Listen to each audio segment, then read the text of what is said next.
Matt, BK. grabbing my whiskey for this. It's Oh Rogan. yeah. What brand are you sipping on there? We allowed to plug Garrison Brothers. Yeah, I'm drinking Cerveza Masfina right here. Mexico's Delicious, finest. delicious, man. Very good. Cheers. Yeah, good to see you. hmm Good to have you. Yeah. Dallas, where are you calling in from? Let's do the Scott Galloway entry here. Where does Yep. this podcast find you, Brandon? I am in Dallas. Interesting place. I like it. I live right on where like Love Field is, so all day I'm just watching planes kind of go back and forth. Construction, concrete. Got a dog. Doesn't see grass often, but plenty to do in Dallas. It's a good spot. Construction and concrete. That sounds like some sort of dystopian nightmare, to be honest with you. I'm not into it. Different. It's a little different. I moved from Austin, which obviously has a lot more grass, a little more nature, a little more dog friendly. So I'm still getting used to it. It's been a year, but acclimating to the steakhouses and rich vibes that Dallas provides. So it's not bad. Yeah, yeah, you got to go native. Yeah, Yep. yeah, it's got to have six steakhouses, right? I mean, you're in the At middle of least, Texas. at least. Favorite one is Papa's Bros. It's like 15 minutes north, straight out of like the 60s. It's like red carpet, should be covered in smoke, but you're not allowed to smoke in restaurants anymore. But it feels like that type of place. Leather, everything, and just some of the best steaks, best wine ever. Always go there for my birthday. They have a cheesecake that legitimately you put the fork in it, the fork disappears. It's amazing. Oh boy. All Yep. right. So a year in Dallas and a year leading the sales team mid-market HubSpot. Yeah, hit a year and 1 month in October. All right, we're going to dig into some of that. One question I never asked you, I never Mhm. knew how you got into sales. All of us kind of find our way here. We don't sit around as little kids saying, I want to be a nurse, a doctor, a firefighter, or a salesman. Yeah, Mhm. how'd you get started in this? Yeah, it as every sales professional probably says, it kind of found me. So I always wanted to do sports broadcasting. That was my thing. I wanted to be on ESPN. I was going to try and go to Syracuse and be in their broadcasting program. At high school, I did the Plymouth North News. So I loved broadcasting. I get to school. I major in journalism at Florida Gulf Coast University, Wings Up.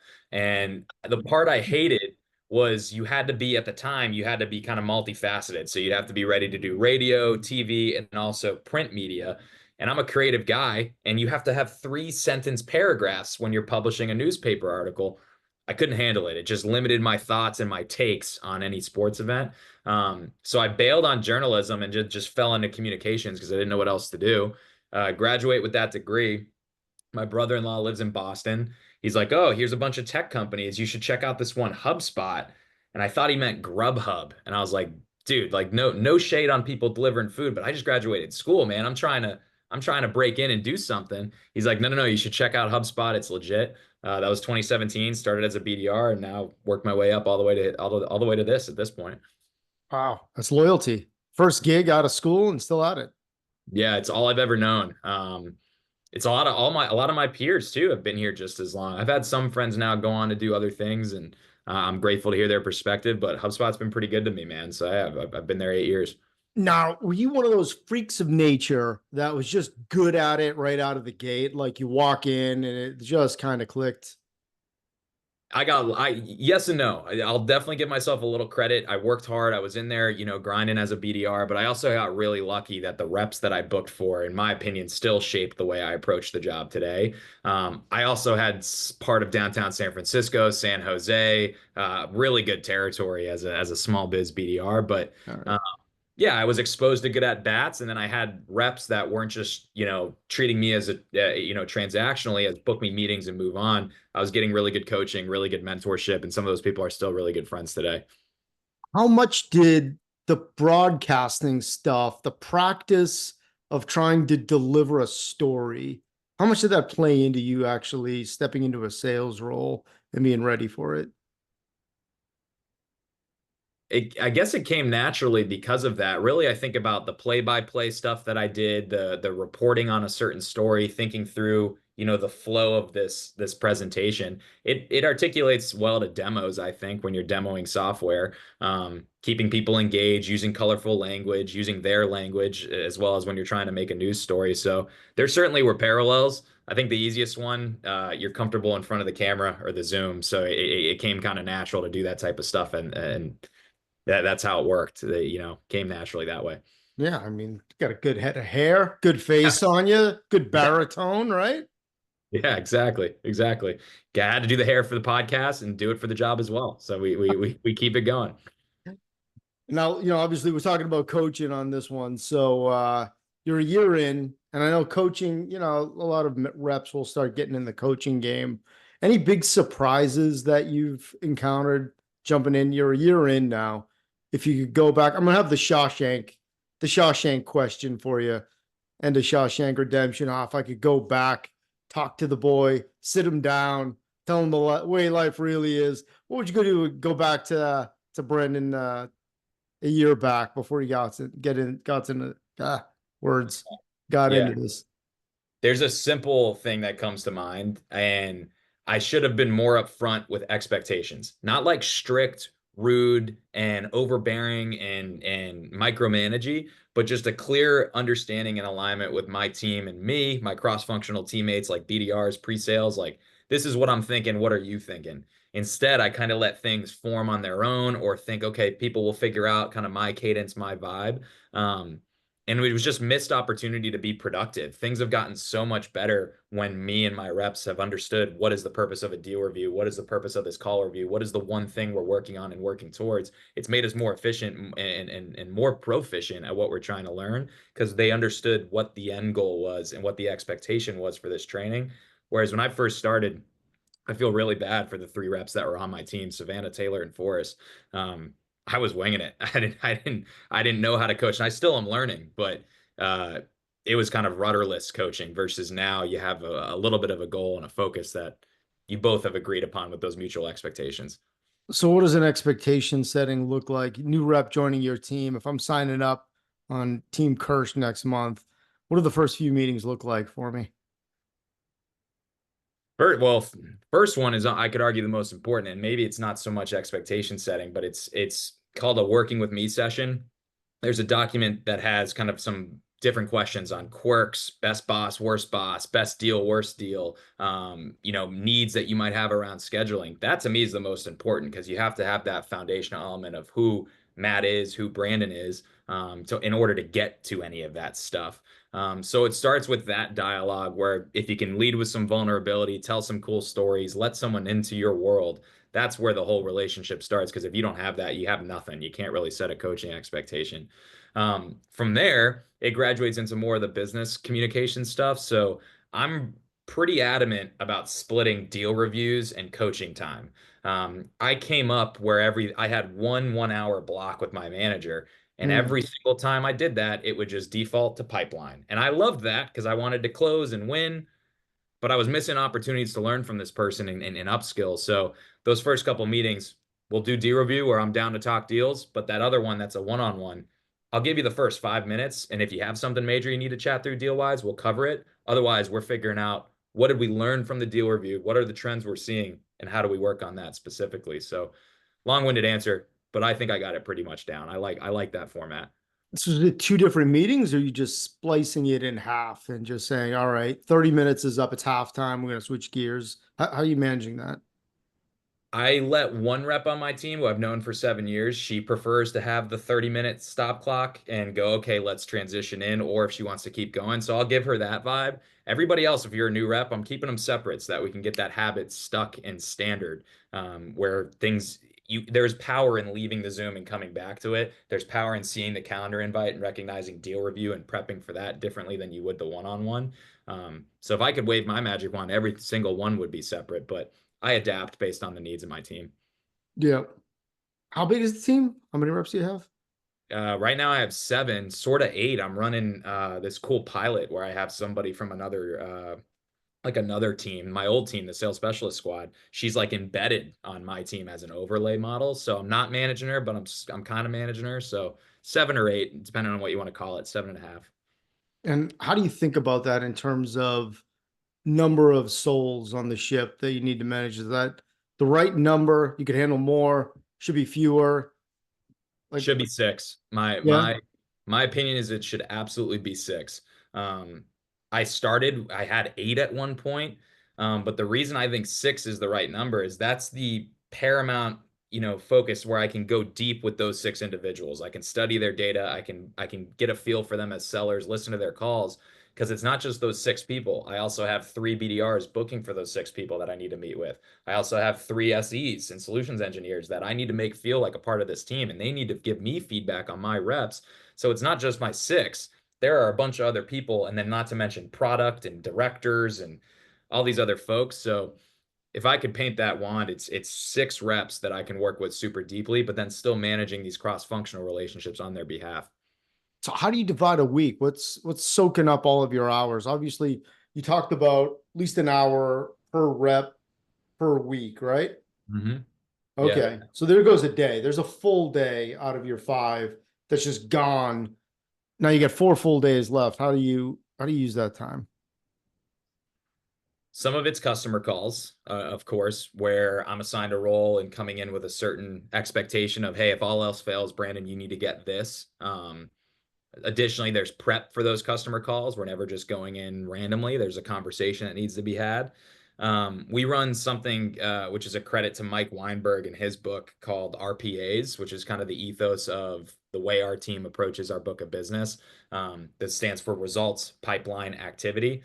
It's kind of the most logical and non-offensive and intrusive way to figure out if your people are doing their job or not. Hmm. Because if it starts at results, and if you got the results, the meeting's over. If you don't have your results, aka the amount of MRR or dollars closed, we're going into pipeline, and we got to look at that. And you better have pipeline, because if you don't have pipeline, I really got no choice. I got to look at your calendar, man. Like, we got to figure out where you've been spending your time. I needed that because as a rep, no one asked me where I was spending my time, but as a manager, I have to do that. Make sure everyone's cooking the right way. It gave me a really nice mechanism to do that appropriately. So that's a piece, and then we have 2 different team meetings, which I'm toying now with the idea of whether or not that's necessary. It's been that way for the entirety of my first year. Tuesdays I kind of call it the lame one. It's like business communications, where here are the updates, here's where we stand as a business, and I'm getting you out of there as fast as I can. It's scheduled for 45, but if I can get you out of there in 30, where it's a 99-to-1 talk ratio, but you understand where we stand, like, cool, we're done. Thursdays is what we called wild card, which is a lot more fun, in my opinion. It can be call reviews, it can be people coming in and speaking, it can be product updates, show and tells, it can be demo best practices. That's my opportunity to delegate and spotlight someone doing something awesome. A lot of stuff there, but if you ask me where's my week, that's probably it, barring some other random noise and stuff that comes up, whether it's from people above me or beside me. Those Thursday meetings sound interesting. You said it's a wild card. You kind of fit it in, and um, any of those meetings that you've had, that's one of them really stands out because you got about a year of them now stacked up. Any one of them jump out is like, that was fucking sick. I Yeah. wish we could have a meeting like that every week. Yeah, the best one ever, and this is a good lesson for me as a manager, was when we didn't cover any sales content. It was a few of us, Sam Bitar, who's now a manager in mid-market as well. He was on my team at the time, and we just were basically telling like funny sales stories about weird deals where someone like demanded that we would put in their credit card for them to buy HubSpot. And this guy said, I can't buy because there's a raccoon under my porch and I need to go shoot it. Like, we were just telling these kind of wild stories. So it's funny that was instantly what came to my mind, because I think that's something I forget as a manager. It doesn't all have to be perfectly operationalized at all times. You got to Hmm. relate back to the individual and have some fun. It's too damn hard not to. Hmm. You mentioned you have a rep that's been with you 7 years. Is that right? I've known her. Yeah, she and I started together as BDRs. We were on the Yeah. same team that I was referencing. She's kind of come up and done her own thing, and came up through small business, came up through mid market. I then became a manager. Her manager transferred roles, and there was an opportunity where she was orphaned a little bit and had to switch teams. And I was like, "Hey, you want to do this thing? Like, you want to get going?" So brought her on my team, and it's been great. She just had her second baby, so she's coming back from maternity here in November. So how do you look at coaching differently with someone that has that much experience in one system versus somebody else that's just coming off the street and you gotta really get to know them and ramp them up and like, how do you invest your time or manage the conversation differently? Yeah, with her, I am more trustworthy is the only word I can use, but it may not be the right one.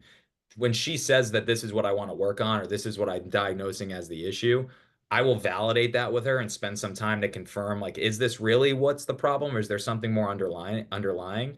But I'm much more apt to trust her judgment on where the gaps are because she has a sixth sense. She's been a rep for 7 years. There's things that she knows that are inherently because of her experience that I have to trust. Even though I'm her manager, if she tells me this deal is coming in, I don't see how it's coming in. She's probably going to close that thing. So Yeah. it's you got to balance that reality with her experience and trust her there. Whereas with someone who's newer, I'm constantly showing what good looks like and more so asking, what did you learn? How will you apply it? What did you see? Can you repeat it back to me? Whereas with the person that's been on my team or I've known for 7 years, those exercises aren't really happening. It's more of just a chess level dialogue where we're getting into the weeds. Okay. Chest level dialogue. So, I mean, you mentioned that establishing good communication, good expectations out of the gate. What's the next level from there? So somebody knows how you tick, they understand what the expectation is. What are you seeing in those like month 2, 3, 4 conversations?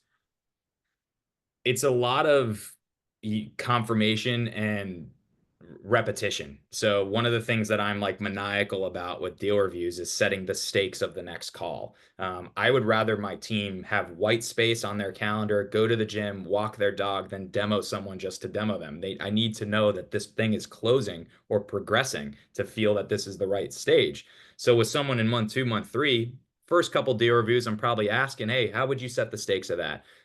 Did you set the stakes of that? Here's what good looks like based on the call I listened to. Month 2, month 3, if you didn't set the stakes, I'm telling you to cancel the demo. Like we're gonna have a more spirited, fun, energetic conversation about where the deal stands because we've discussed what this it best looks like, and you've checked that box. You know how to do it. We role played it. You showed me. I've listened to gongs where you've done it. So I'm a little more direct, I guess, about the reality of the situation, and hopefully they recognize that. All right. Jesus. So you mentioned on the Thursday meetings, though, a lot of the valuable stuff that came out of that. The first thing that came to your mind was non-sales stuff. Um, and a typical one-on-one is pipeline and then skill.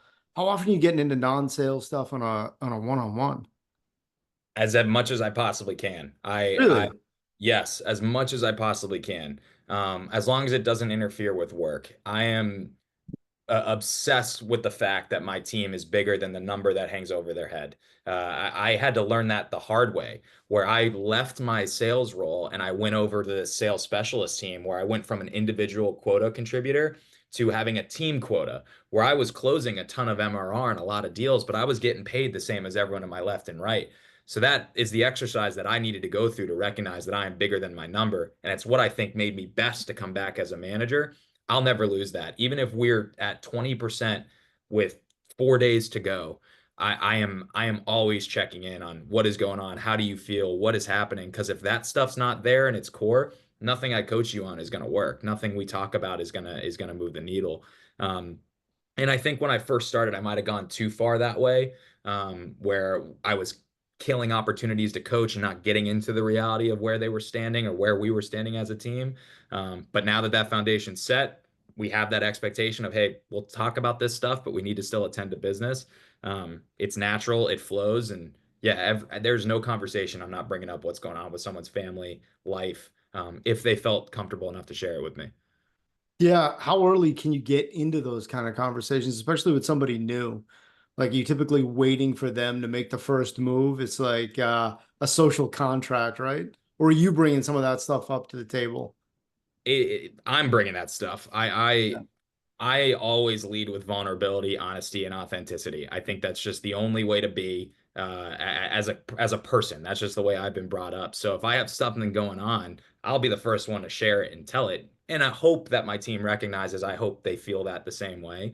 Um, I'll never force anybody to share with me what's going on personally, but everyone will know that I'm there for them in some form or shape, any capacity. And if they're willing and comfortable enough to share what's going on with me, I'm honored to hear it. It's not something that I'm going to cut short or be like, hey, we need to talk about your quota.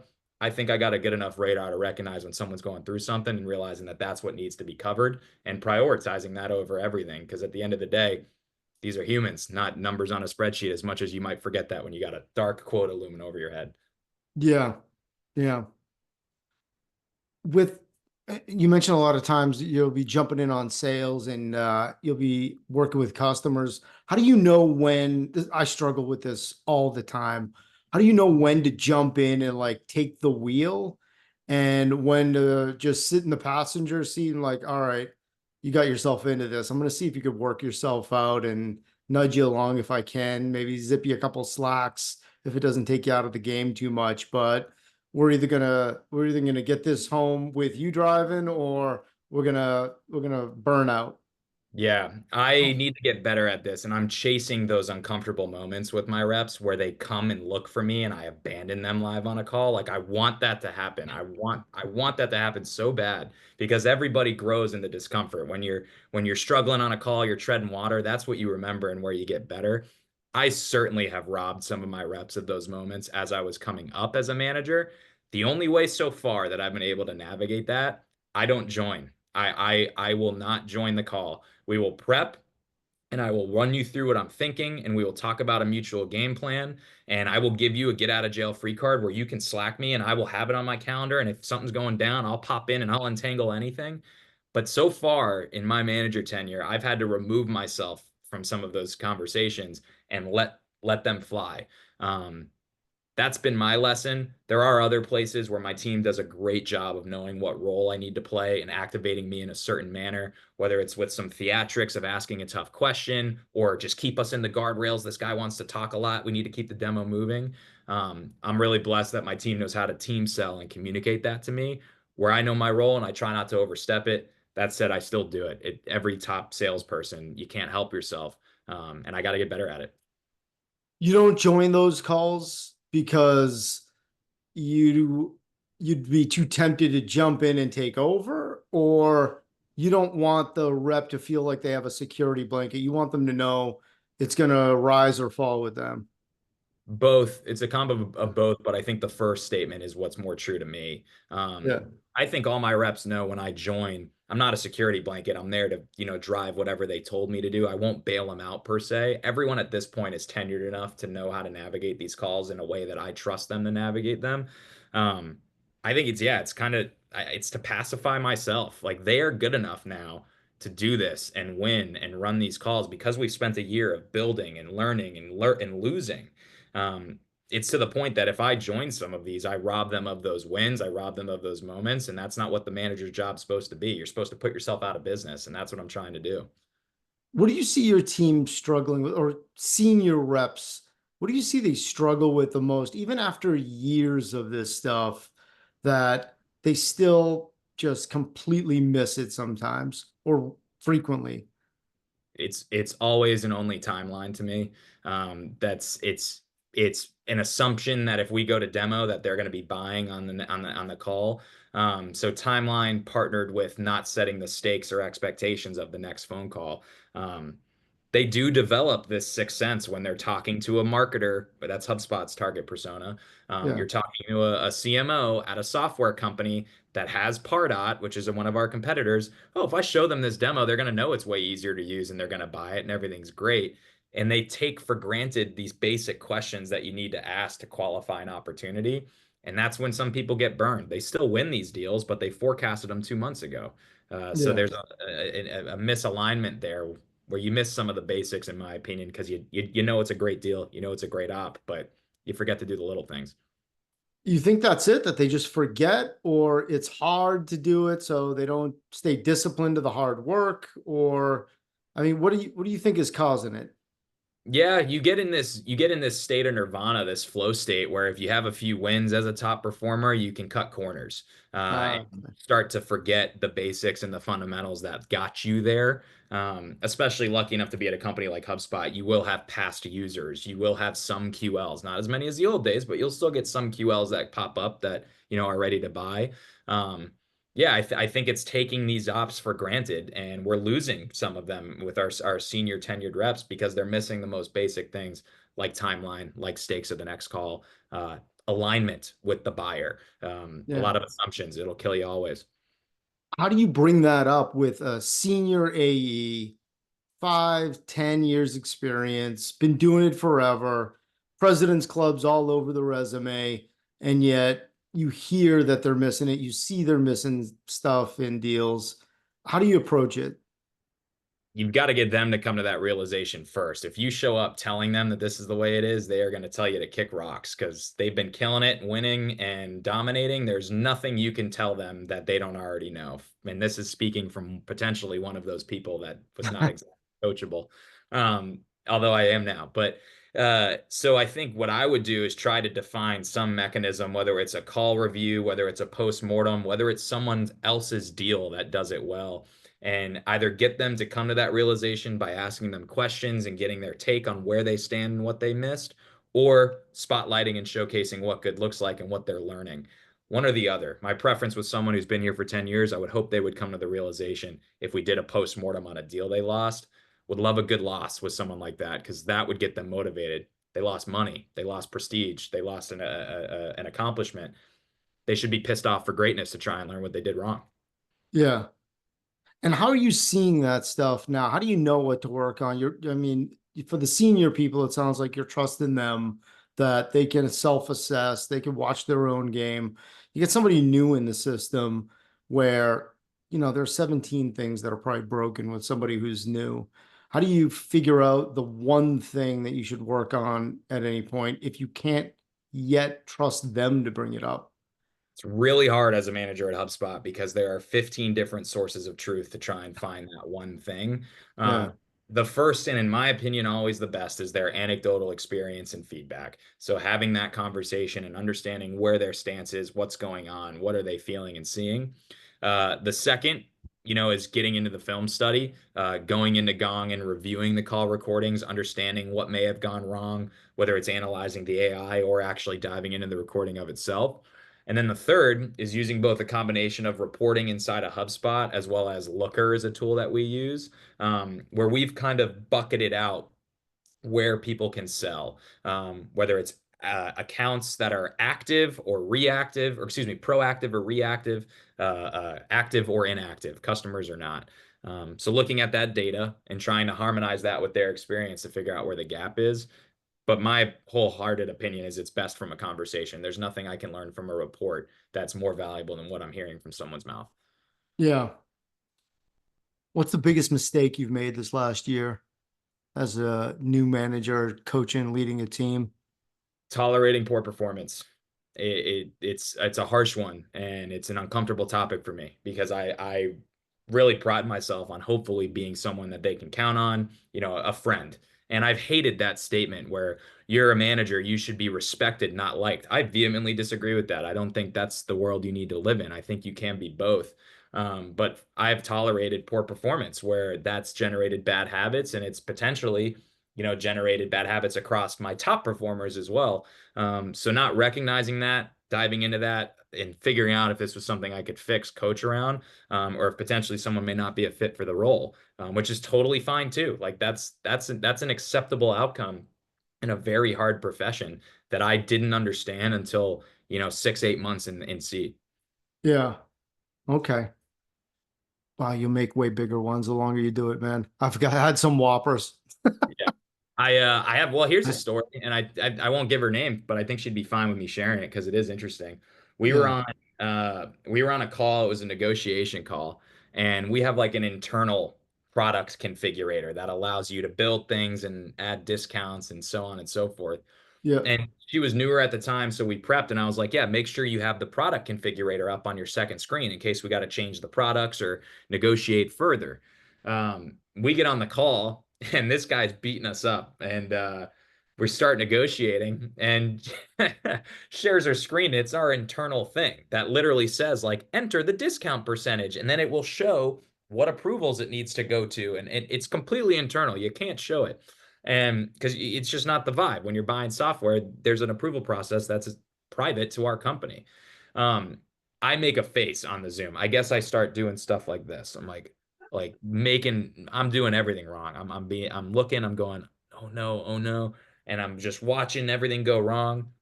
And I find out, which again, I'm so grateful that I have a relationship with someone like this that was willing to tell me. We get off the call and we get in a Zoom, and she tells me, like, my old manager used to do that. Like, that stuff rattles me. Like, I don't remember the rest of that call. All I could think about is how disappointed you were that I made a mistake and I wasn't able to operate in the best capacity that I needed to because of what you did. And it was earth-shattering for me. I could not imagine that my dumbass would do something so stupid that could easily affect someone like that. But it was the best, mistake I've made because our relationship flourished from that. I now Mm. understood the consequences of my actions. I'm not just a little rep anymore. I'm a manager that if I say something, it's different. I'm their boss. It's different. And that was the first time I ever had to learn that. And it was uncomfortable. It was necessary. She did win the deal. But definitely probably my biggest mistake, I think. Yeah. What's that quote that it's people won't remember what you say or what you do, but how you made them feel, right? It's like and having that relationship of trust that you set up where somebody could be that honest with you to tell their boss when their boss fucked up. That's so critical. I remember one time, and I was just kind of speaking off the cuff, team meeting, 60 people in a room, and we were launching a US team, and there was one guy on the team, top performer, who was not a native English speaker. He's like, "Hey, is there going to be are there going to be open applications for that team? Can I apply?" It's like, "Yeah, there are going to be open applications. I don't think your English is quite there enough yet, but there will be open applications." I just said that again, not thinking it through, not putting myself in his shoes. And then it was like a year later where he mentioned it to me. And he's like, "Yeah, I remember that meeting when in front of everybody, you said that I didn't have the skills to be on the team. And it was never the same for me." And I was like, "Oh my God." And it was right. It's like you gotta look at the situation through the lens of the person, and like, how would you want somebody to communicate in that situation? And man, it was clear as day. But to that point, the honesty and the openness, it was too bad it took a year before we got around to that conversation. But then you Right. go back and you replay all the ones that maybe you don't even notice you did something that rubbed somebody the wrong way. You didn't have their relationship. They didn't say anything and they just carried it with them and they're still thinking about it. And 100%. you have no idea. It's keeps me up at night because I'm very I'm myself. Like, I'll swear all the time. I'll give my opinion on a prospect or a deal. I won't Yeah. do anything boisterous or rude from my perspective, but maybe it is from others. It's the thing that scares me the most about being a manager in a leadership role, because as an individual contributor, it didn't really matter. You could kind of be yourself in that way. But your words carry consequences as a manager, and I had to learn that similarly the hard way. I'm forever grateful. That's a lesson I'll never forget, whether I'm a manager, whether I'm a leader, whether I go back as a rep, anything, it doesn't matter. Like, honored to have learned that lesson with that person. It was awesome. Who's the best coach you ever had? Sales or otherwise? Yeah, I Raleigh Dougal for sure. Came up under small biz with him. BDR to small biz rep. He was my first sales manager. By far my best coach because of the way he would unlock lessons. He never was by the book in the way that he would teach you things. He would always come up with creative analogies. The best one that I ever learned from him, that was to this day, I think the most profound sales lesson I ever learned. When I first came up, I told you I was a BDR. I was covering downtown San Francisco. So I'm talking to the tech bigwigs of all these startups. When I get put on Raleigh's team, I get placed in Bentonville, Arkansas. So very different from talking to tech companies to literally an egg company, like manufacturing, a few professional services, but vastly different. My issue when I first came up is I thought I was a little too good for a lot of these deals. So I was body bagging a lot of people. I wasn't taking demos, I wasn't running calls, and I was disqualifying with reckless abandon. So what Raleigh to break through came up with was, Brandon, you need to stop body bagging people. You got to start cradling them to the finish line. You need to take people to demo. You need to give them the best 30 minutes. And he could have just told me stop being an a-hole, but I needed to understand the difference between what I was doing and what he was recommending. And it was transformational. You started to win more deals. I started to have more fun because I stopped expecting everyone to be a cutting edge software company. And I just took them for what they were and ran the process the right way. But someone that thinks outside the box, no doubt coaches with his heart, mind, and he breaks through to anybody, whether it's the 10-year vet or the 1 month in hungry sales rep. Body bagging. The Body the bagging versus the creating. picture, the image that it creates, it's like, oh man, am I that Yeah. guy? There was many a review published about me. He had many escalations that he had to deal with. I was just rude, man. Like I was used to these downtown San Francisco companies. So if you weren't a .io Series A tech company, I'm not talking to you. And there's none of those people in Bentonville, Fayetteville, or Kansas City at the time. But I made it my own, and it was great. Really good, man. As you look back to being a rep, now that you've got a year in seat as a manager, would you do anything differently, or would you look at the role differently? Let's say tomorrow you go back to an AE role. What would you do differently given you've got a year under your belt as a manager?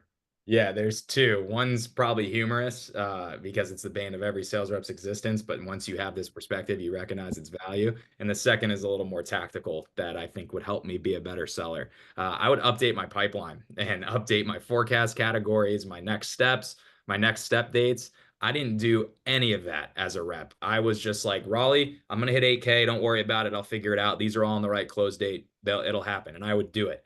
It's not the same job anymore. You have to be tactical. You have to be partnered with your manager. And the point of uploading that stuff into the deal pipeline is not to appease the HubSpot overlords of updating the CRM. It's to drive alignment in a deal review and let me know that you're thinking about it and you've gone through and thought through what the next step is and you've published it somewhere. You've put it in a contract. You've committed to it.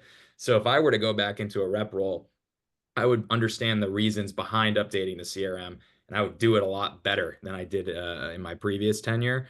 And then the second is a little more tactical as it pertains to winning and closing deals. I would leverage joint evaluation plans, like an actual published document where it's a mutual meeting point between me and the prospect and anybody else involved that has milestones, target dates, and a clear-cut understanding of when someone's getting started. I probably did that, but I never published them. They were all abstract and distant from reality versus actually in someone's hands. So if I were to go back, I would certainly leverage those a lot more to drive that alignment and most importantly that transparency around the deal cycle.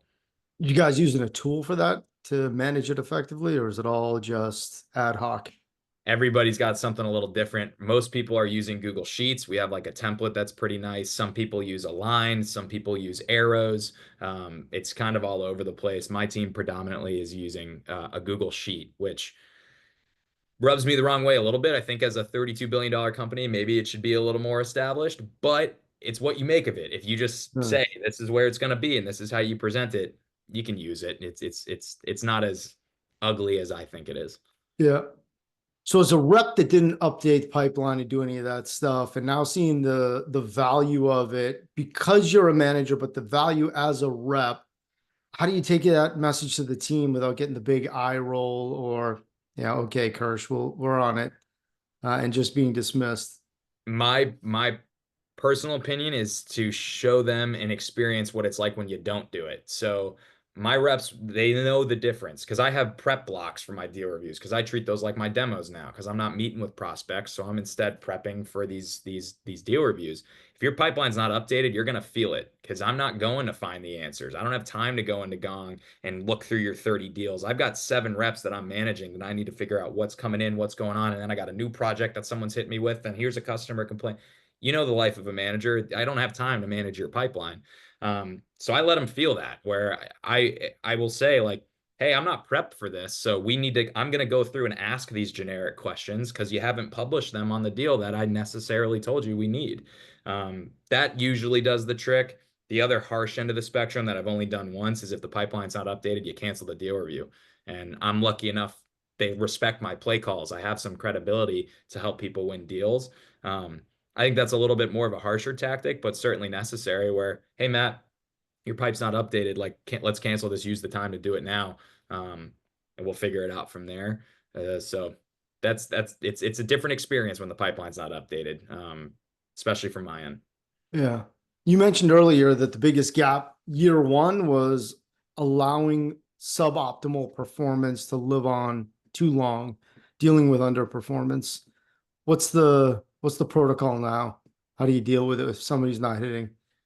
Direct and open communication about the situation they're in, not expecting them to get out of it on their own, but leaning into the reality of the situation months ahead, seeing what's coming, understanding the trends based on the data of what's happening today, and getting ahead of it early and often.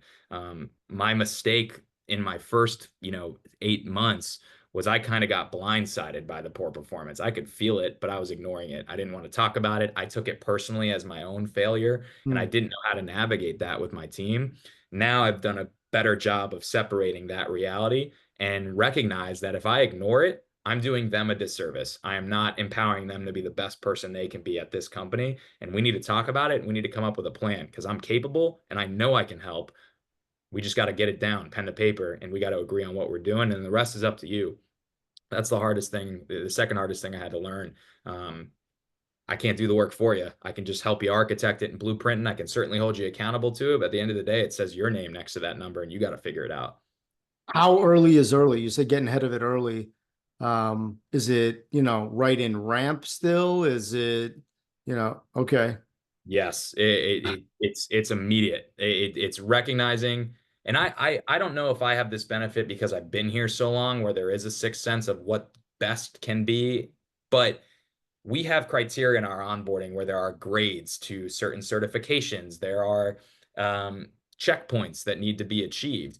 And I shouldn't have ignored those red, green, yellow lights. Those things should have been the blinkers that let me understand that I need to coach and dive in. I shouldn't have discredited those experiences or situations. So, yes, I think it's day one, week one, hour one, open communication because we have that foundation of vulnerability, we have that foundation of trust, and they know I'm looking out for them and what can make them the best person here. If you don't have that stuff, you're just going to be a dick, and that's not what anyone wants to work for. That's why people leave these companies.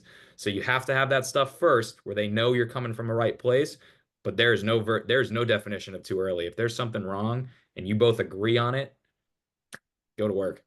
What do you see as the biggest red flag, the most wrong? Is it coachability? They don't have it. Is it work ethic? They just don't put the hours, the effort in.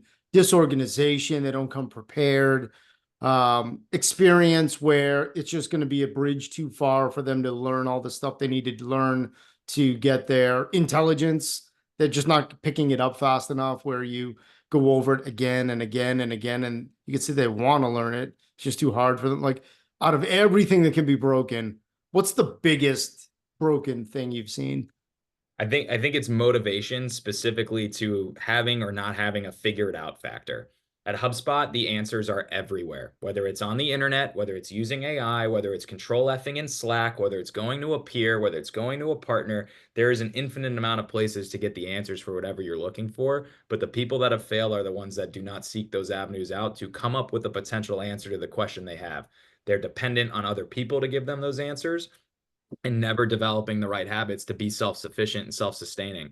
And that's the biggest difference for me between people that start well and stay long, or people that start well and fade off and then, leave the business in some situations. Not even speaking to my team, just from my 8 years of experience, they have a low figure it out factor and they don't have the motivation to go figure it out. Hmm. All right. Last question here. We've already chewed through 45 minutes here, man. It's gone pretty fast. Goes fast. I got a drink to finish. Uh, if you had to advise anyone who's looking to get into sales management, sales leadership, looking to really optimize their time and hit the ground running as a coach, what's that first piece of advice? I think you need perspective. You need to understand what that job is like before committing to it. So I'm not a jump in with both feet guy. There was not a stone that I didn't turn over before I understood what I was signing up for, because there is no greater difference than going from an IC in sales to a manager in this life. There is no different job. You go from manager to director. Yeah, you got more money, more title, but it's the same vibe. You Yeah. go from rep to manager, there is no bigger transformation. So you need to meet with people in your company and have conversations with them about what's great about this job, what stinks about this job. You need to talk to their boss if you're lucky enough to get a hold of them and ask them what stinks about that person. What is it like to manage them and that team? You need to talk to other people outside of the orange walls of HubSpot or other companies that are managers and get their perspective. Those conversations need to happen, and you need to get a sense of the reality of that role because it's not what everybody thinks it is. It's very different from what you're used to, especially when you're a top performing IC and you go into a manager role. You have to be okay with winning through others. And if you don't understand the work that goes into doing that and the amount of effort that it takes to make that happen, you'll burn. You won't love it. And you gotta love the journey because the outcomes are not yours to control. All right. Any shameless plugs here before we wrap up? Events, positions open. Got a lot of salespeople who are going to listen to this thing. Yeah, HubSpot's hiring. Message me. My team is not. If you want to work for me, maybe we can move some things around. That'd be cool. But I'm always trying to do more things like this. I've been trying to make Brandon Kirsch matter separate from my HubSpot persona. So anybody listening that wants to talk shop, understand what HubSpot's like or just my sales journey in general, I'm always down to help. You never know what it could turn into. So message me on LinkedIn, and if I can help you, I certainly will. All right, my man. It was a great time. Great having you. Awesome. Cheers. We're gonna down this to finish it. Here we go. I'm down, bud. There it is. All right, my man. Not good. Not good. Thanks so much. All right, brother. We'll see you. Yep. Later. Bye.